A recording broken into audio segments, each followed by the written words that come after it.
Біздің бүгінгі тақырыбымыз жарыққа кіріспе. Жарық бізге айналадағының бәрін көруге мүмкіндік беретін энергияның түрі.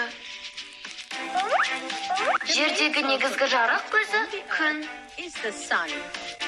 Өсімдіктер өз асын күн сәулесінің көмегімен дайындайды.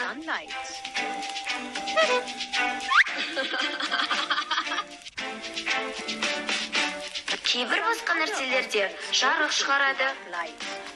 Олар жарық көздері деп аталады. Мысалы, шам, шырағдан, майшам және тағы басқалары жарық көздері болып табылады.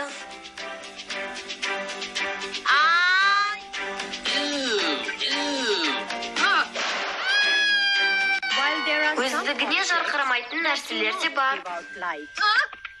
Оларды жарық шығармайтын заттар дейді.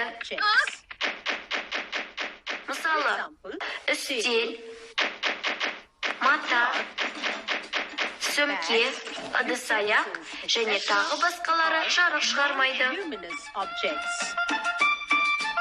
Жарық шығармайтын заттардың әдетте екі түрі бар. Мөлдір және мөлдір емес. Мөлдір заттар өзіне түскен жарықты өткізеді.